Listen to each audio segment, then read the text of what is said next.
Hello, everyone. Welcome back to my channel, Senang Senang, where this channel discusses lifestyle, fashion, healthy sports, and a person's activities both indoors and outdoors. Disclaimer: in what was made, there was no intention to harass or demean anyone. This video is completely taken from a legal live streaming application platform and of course has terms and conditions. Not to live carelessly, including nudity, violence, smoking, and anything that is prohibited as prohibited by the YouTube platform itself. Video uploaded by Senang Senang, purely from editing with its own narrative to increase our insight and intelligence in thinking. Enjoy for watching. Let's talk again about cooking, because coincidentally, the video we are watching is a video about cooking. Apart from cooking, we also see him being very happy. Okay, let's listen to a story about cooking, okay? Check. It. Dot. For some people, cooking can sometimes be a hassle because it has to be prepared in detail, or it can be a fun thing. For me, cooking is almost like living this life, from planning to serving and then enjoying it. In cooking, I was taught by what is called the process. I used to often accompany my mother to cook. In between my mother cooking, I always asked what steps should be taken to cook the food. And finally, it is a great pride at my age now that I have made a lot of dishes, can serve my dishes to others, and what is special is that I can serve the dishes I made to my husband. It was fun when I once made a dish, and then someone asked me to cook the dish again. So, if you want to be able to cook various dishes, then diligently help your mother in the kitchen. I feel the blessing. Without being asked, your mother will pass on her cooking skills to you. Besides, there are already so many recipes that I can copy. Experimenting with new dishes is fun. I love cooking because cooking makes me happy. Not only that, in cooking activities, I will find ways to manage the budget for shopping for cooking ingredients, so as not to be wasteful. Mix and match which cooking ingredients are suitable for each other, which when combined will produce a delicious food. In cooking, I also learn how to treat a cooking ingredient. How to store chicken meat is not the same as storing tempeh, and so on. Through the process of trial and error, I learned to develop my recipes and cooking skills until they can be accepted by everyone. One of my culinary ideals is to have my signature dishes. I am trying to continue learning to cook. To produce delicious food, it takes perseverance, patience, innovation, and a spirit of learning. When I make a dish with sincerity, fun, and enthusiasm, then the feeling when cooking will reach the feelings of the person who will eat my cooking later. Cooking is also part of a matter of feelings. Even master chefs use their hands to put salt because they trust their feelings. Cooking is also part of learning to be effective with time. I have to be able to do other things at the same time so that the time used is faster. The cooking area should not be dirty because if someone else sees it, they will be lazy to eat our food later. Like life, right? It must be planned, arranged from the beginning. Because as the saying goes, failing to plan something is the same as planning to fail.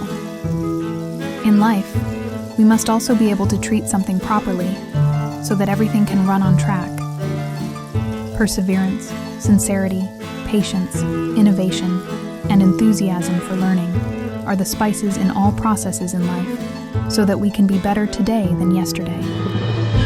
There are so many things that make me happy. And most of the things that make me happy are the trivial things. Cooking at home, going out to eat something delicious, taking a walk to breathe in the fresh air, pampering my eyes with the view of the mountains behind the house, looking at the twinkling stars at night. Sometimes what makes me happy is just a long sleep without any disturbance. Yesterday I had a day off, and I think my day off was really fun. My morning started with waking up without a series of alarms. After waking up, I had time to make an omelet for breakfast. Eating something warm because it was just cooked is very delicious. Lately, I always eat overnight oats. It's delicious and healthy, but my heart doesn't feel full. Towards noon, I went out for a walk to the hill near my house. While listening to my favorite songs, I walked along the road that I usually only pass by with the office shuttle car. It was quite far indeed, about 15 minutes walk. Keep in mind, this was a fast walk, not a leisurely walk. After almost reaching my destination, I took the time to buy ice cream. It is indeed best to eat ice cream when the weather is starting to get cold. While eating ice cream, I walked again to climb the hill. This hill is indeed famous among tourists who stop by Hakone, Sengokuhara no Suzuki. Suzuki is Japanese for silver grass. Unfortunately, I'm not sure what the Indonesian word is. Maybe some kind of weed? While climbing the hill, I actually kept thinking, is it necessary to climb all the way to the end? I always wondered if I could really go up and down the hill again, and go through the forest to somewhere. My curiosity was answered around the last 100 meters of my climb, because it turned out that the road was a dead end. I was a little disappointed, but I also couldn't imagine that there would be a long road, because there were lots of wild boars in the area around there. After reaching the end of the road, I turned around and went down the hill a little bit faster because I was starting to get thirsty. Across the street was a Hakone souvenir shop. On the second floor there was a cafe. I immediately ordered a matcha latte and sat around while making plans about what I should do next. I always shop for weekly necessities during the holidays, and because the contents of the refrigerator were empty, I had to go shopping that day. The distance from the cafe where I was at that time to the nearest supermarket was quite far, about half an hour's walk. Because my legs were starting to get tired and I still had to walk home carrying heavy shopping, I took the bus to the supermarket. There was nothing special about that day's shopping activity. I had to save money, so I didn't buy anything. But my heart wavered when I saw a food truck selling pizza. Then the 368 yen just flew away. I was so happy imagining eating pizza after going home. But it turned out there was another surprise. A letter from Indonesia that I was waiting for to arrive. I was even happier because the stamp was so cute. A comic strip of the blind man from the ghost cave. The long day ended with a little exercise and writing one post. Sometimes I need to rest all day doing nothing. Sometimes I need to do a lot of productive things to feel alive. What is clear is that I have to do everything that makes me happy, so that I don't suffer for too long. I have been away from home for quite a long time. I left most of my belongings, started a new life with 2 suitcases and 1 backpack. I moved to an empty apartment, a place so foreign. I was all alone, an alien in a foreign place. I built a life somewhere far away, but after a while I realized that it was not the life that I wanted. I was tired of feeling lonely, and the only place I wanted to be home. I threw away the life I had there and packed my suitcases, and a few huge boxes. And it didn't take too long until I was home. Everything felt strange. The weather is too hot, the road is jammed, everyone is too loud. It was chaos inside my head. Everything around me too. It doesn't feel like home. I was angry for reasons that I don't know. Is it because of the heat? Is it because I can't see my friends? Is it because I don't know when I can visit Japan again? Or is it because things are too uncertain? Is it because I'm scared of my future? Is it because I was afraid of the fact that I made the wrong decision? I still haven't figured that out. Maybe I just felt overwhelmed. The first few weeks were hard for me to process. And it got harder every time my mom asked me, "Aren't you happy to be home?" Yes, I'm happy to be home. But I am also sad for leaving my friends, my job, and a place that I learned to love. I was torn. If only I could be in 2 places at the same time. If only I don't have to feel so conflicted. They said, home is where your heart is. And over the years, I found myself putting my heart into many places. I keep discovering new things or places that I love, and I keep my heart there. All my dear friends got to keep some pieces too. Maybe that's why every place feels like home, but at the same time, it doesn't feel quite right. So what is it exactly to be home? And where is exactly my home? The answers to the questions are still unknown. Who knows? Maybe I will keep looking for a place I can call home without feeling anxious. A place I can rest my tired soul. All I hope is for the search to not be too long. Hi, how are you? I hope you're doing well. I know I probably will never send you this letter, and you probably think that this is weird. Well, honestly, I would agree with you. It's been months, and it's still very hard for me not to think about you. It's even harder for me to keep my tears from falling every time I do. I know you probably will never ever see this, and you won't even know I'm writing this for you. But I just want to have that illusion of talking to you. I could have sent you a real letter or a message through line, but I can't bear the thought of getting ignored. You might have moved out. You might have blocked me too. I never know. At least by writing this letter, I get a chance to say what I've been wanting to say, without you even knowing, which I thought will be better for both of us. There's so much that I wanted to tell you. I wish I could call you and hear your voice, getting your reaction in real time, but that won't be appropriate. I know I was being petty and told you things I shouldn't have said, and I am sorry. I knew that you were hurt as well, and it was hard for you too. But I guess life without me was easier for you, so I shall grant you your wishes. It would be a lie if I told you life without you is easy. I still cry from time to time, every time I think of you. I cried a little writing this letter too. It was such a hard time for me trying to get over you. Those days after you ended us, in your words, a thing happening between us. I can't help crying myself to sleep. I was hurt, angry, sad, and I fell apart. I had thousands of questions running through my head. I questioned my decisions. I questioned what I did wrong. I even questioned my worth. Am I unworthy of love? Am I unworthy of a company? I wanted someone to tell me how hard their life will be without me, not the opposite.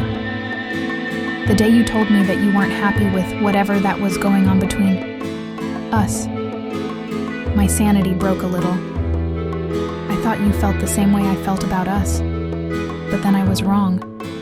I thought there was something more, but it was just some kind of a summer fling. After all the crying and self-loathing, I finally get myself to get back up and move on with my life, although I still have no intention to move on from you or our memories. And things started to fall into their place. All those days crying, worrying about my future suddenly seemed so foolish and meaningless.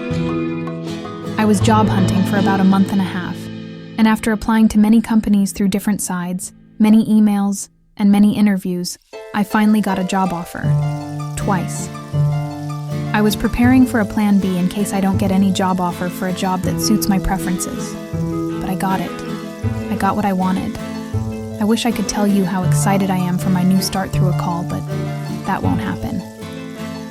I still remember when I was so stressed and kept on crying for no reason, you texted me, and you gave me the best encouragement I could ever imagine. You told me I was a smart and capable woman, and that I deserved the world. You were right about that. I should have known if I put my mind and heart to it, I can get whatever my heart desires. But I was worried about too many things. It was almost like I was overthinking myself to death. I just want to thank you for doing the hard part. I figure if you didn't do it, it would have been hard for me to move on with my life since you were the only thing I had in mind. I thought things are working, and all I had in mind is how to be together with you again, to make you entirely mine. Turned out I was wrong. I was being hopeful. I was delusional. I chose to live in a world that was made of my fantasy, the world where us is possible. A world where time and distance are meaningless. But here we are, thousands of miles away, and 1,000 dreams apart. And no matter how hard I try, there will never be us. I still have no idea how to forget you, but maybe if I think to myself that it was nothing, I'll get over it easily. But until then, I will keep writing things about you, about every little memory we made, about all the moments we spent laughing together, about every little thing that used to make me smile. I'll write everything, until I have nothing else to write, until I have nothing else to say. I just hope that you will never find this. But if you do, I hope you don't read it. But if you do read it, I hope you just read it and pretend it was nothing. I hope you will just move on with your life and act as if you don't know anything. Don't say anything, because that's the only way for me to go on with my life. It's not yet a goodbye. Have you ever learned a foreign language and your language teacher asked you what is your favorite word in that language? When I was an exchange student in Japan, and the first time someone asked me that question, I can't help but think how weird and interesting that question is. I had a hard time answering the question because the truth is, I am not sure if I have a favorite word. But if you asked me if I have a word that I hate hearing the most, I sure have. And that is ganbare, ganbaru. The word itself is harmless. It does not have a direct English equivalent, but it's often translated as good luck, do your best, or break a leg. The word is deeply rooted in the mindset of the Japanese, and it is a call to persevere whatever the challenge at hand may be. I don't remember how exactly I become really sick of it, but I remember one story. It was my first real job after I graduated from university, and after 2 months of working, I realized that it was not something I wanted to do, and that metropolitan city life is not for me. At some point, my health was heavily affected by the stress, and I know that I needed to do something to make it stop. I told my Japanese friend about my struggle, and how badly I wanted to quit my job. After hearing my story, she told me I should endure it, and ganbaru instead. She said I should keep working for that company for another 3 years, because maybe everything felt so difficult and stressful in the beginning, but it will get better over time. I got her point, but I still recall being annoyed hearing the advice, and I think that was the worst piece of advice I've ever heard. It got stuck in my head. Why does everyone discourage me from quitting? I don't understand why they think it's better to stay in a situation that constantly makes you stressed and unhappy. My health has never been worse, and I can feel the stress driving me crazy and slowly killing me. I wonder if people only saw me running away from hardship. But even if that were true, I don't see why I shouldn't. Quitting, no matter how negative that may sound, is not always a bad thing. It's okay to quit. People need to know that quitting needs courage as well. Courage to stop being in a situation when you are at a disadvantage. Courage to pop the bubble you've lived in and get out of your comfort zone. Courage to accept the uncertainty of the future and to let fate lead you to a new place. It might be easier to be stuck in the situation and not try to make any move. But how would you know if there are no better things out there waiting for you? Or if there is a path that is more suitable for you? Think about it. Don't get me wrong. I don't advise you to quit everything that you're doing. I don't advise you to quit things that don't work on the first try. That's not my point. Quit on things that are no longer beneficial for you. Things that don't make you happy. Things that don't suit your value. Some things are meant to let go. There are times when you need to quit. Knowing when to stop and when to quit is necessary. Knowing that something is not good for you and not letting it mess with your life is a needed skill. Sometimes you just have to quit. Live a life you won't regret. That sentence passed through my timeline one day. I know that moment, if I stay where I am right now, I will regret it. I will regret the opportunities that I will miss, the times I won't be able to spend with my family, and the things I would never learn because I do not have the time. Living a life with regrets? I've done quite a lot of that, and I am not doing it again. So I will take whatever it is to live a life that I won't regret. If the first step I need to do is to quit, yes, I am a quitter. 2022 has been a long and exciting year. I've come to realize that each year in my life has a certain theme. 2021 was the year of goodbyes, and 2022 is the year of self-growth. From the beginning, I know that there will be many unexpected things that are going to happen. It's an expecting the unexpected kind of situation. During the last 2 months of 2021, I was busying myself with job seeking, and at the start of January 2022, I finally received an offer from a company. It was my dream remote job at an overseas company, and the pay was higher than if I were to work at a local company. Everything was great. I have a job. I was feeling very motivated and excited to learn as much as I can, and that was the honeymoon phase. Just when I thought everything was going perfectly until I got COVID in February, which makes me need to self-isolate for more than 1 week. I can say that it was the worst I feel, physically. My joints and bones were aching and I constantly coughing. Even in the next months after getting it, I was still short of breath every now and then. To make everything worse, my grandfather passed away when I was doing self-isolation. I cannot see him for the last time, and I still work that day, while feeling my body aching and crying a few times. What a day.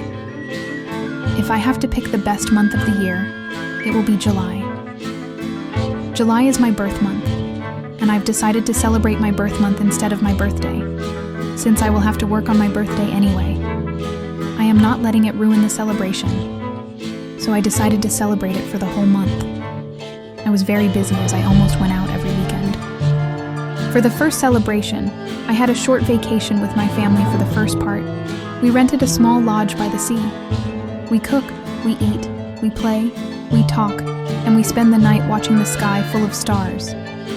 The second one, I went to Jakarta to see my favorite group's concert, Epic High.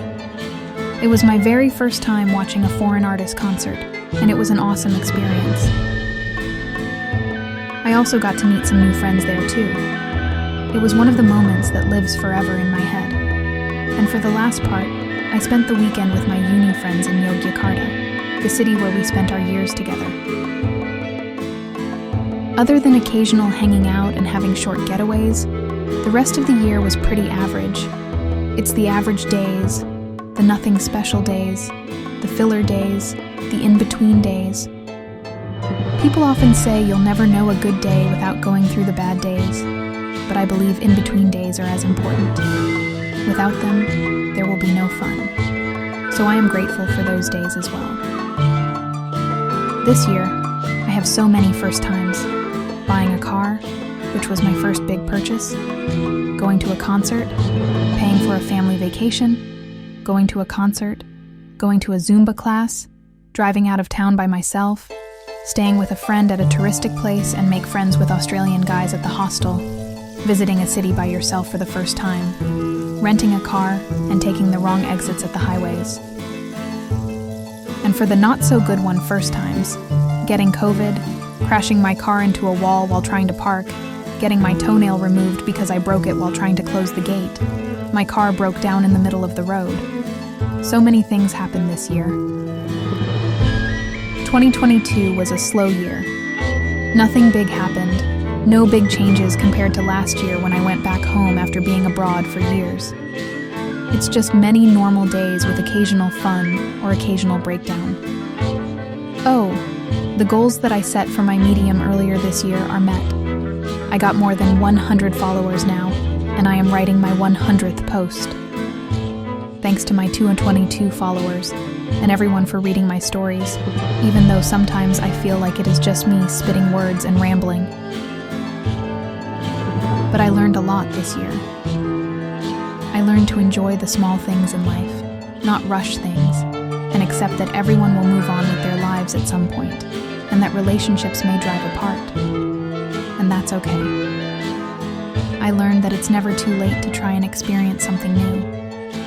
And I learned that most of the days will feel like nothing special, but through the highs and the lows and the in-betweens, I will always have my family and friends as my company. I learned to put myself first and quit on things that are not good for me. And the most important thing is, I learned to trust myself and regain control over my life. This has been making me feel so positive and powerful these days. So what's next for 2023?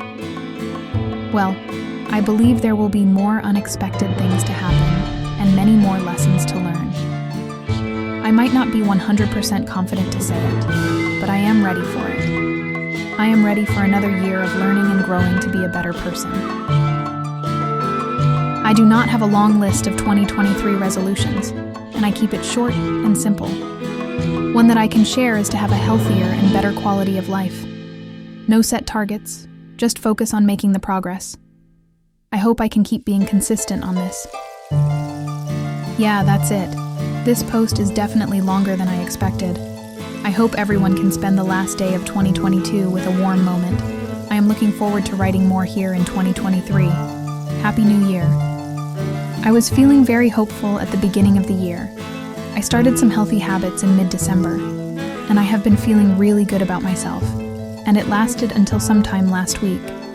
I was going out, seeing friends, exercising, and starting a new hobby.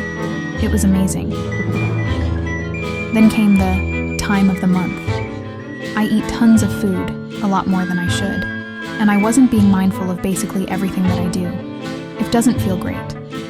I really hate the package that came together with being a woman. The period, the cramps, the complex feelings and thoughts. It's not great. Yesterday, I fell asleep after finishing work and woke up at weird hours after having a bad dream that I barely remember. The fatigue lasts until now, and all I want to do is just eat and lay down. Nothing else. But here I am, writing for myself because I have made a promise to do so. I wish I can write and finish my other draft that has more positive value, or something that is more inspirational, but I guess today is just not the day. Today is not the day I am feeling my best and super inspired. Today is the day I am not feeling great about myself and I do what I need to do. Let the thoughts out. I know that this year is not going to be easy, but I know that my goal is not to be perfect. It's to make progress. And showing up today to write is one step closer to my goal. P.S. If you're not feeling good today and not feeling like yourself, it's okay. Take a rest, you need it. Remember what they said, it's a bad day, not a bad life. Just sit back and relax for now. I haven't been writing in a while, and even though I wanted to, it has been hard looking for some kind of inspiration and motivation to do so. I often find inspiration in my hard times because writing has been some kind of coping for me. And thankfully, I have been happier than ever, and things have been going great for me. But since everything has been going well, it makes writing a harder task for me. The solution? I asked a friend for advice on what I should write, and she said, "Why don't you write about your life after you quit?" Why didn't I think of that? It's an amazing idea. So here I am writing about it on one fine weekend. Last year I write about quitting, and how I think quitting from something that has been taking on your health, both mental and physical health, is not a bad thing. But at that time, I did not know that it was going to be one of the best decisions I have ever made. I know I wrote about quitting, but I haven't written about what I was quitting from. It was a job. I quit my job last year. I was working remotely for a foreign company, and it was very fun at the beginning. I was able to learn about many things, and the company gave me room for growth. My coworkers were really positive and supportive, and I was able to grow so much in a short span of time. The pay was good, I can work remotely, and I was able to save much. It was too perfect at the beginning. And the truth is, I am not the brightest student in life because I didn't learn my lessons very well. I used to work in a hotel and working in the service industry, meeting lots of people and basically just trying to please them. It is not my thing. On top of that, I worked on shifts, and it was very stressful for me as I barely have personal time to meet friends. And yet, I applied for a customer service position right after that. In my defense, the shift was better than my previous hotel job, and I did not have to see the customer in real life, which was better, or so I thought. As time goes on, I started to realize that the stress of work, dealing with angry customers, and and my unhealthy lifestyle due to the work shift had taken on my mental health and physical health. I thought I was just a grumpy person all this time. Turns out I was always so stressed all the time that I forgot how to relax. Long story short, I quit the company and got an offer from another company. Thankfully, the new job is also a remote job, so I do not need to move to another city. The pay is slightly lower than the previous one, but I have been much happier and much healthier. The workload is much more manageable, for now. And the moment I turn off my computer, work is done, and I can enjoy my personal time to the fullest. Before this post is getting too long, I think I will need to end it here. The moral of the story is, if something has been stressing you out and you cannot take it anymore, just cut it out. It may not be easy, but you will not regret it. Because for me, it was the best decision.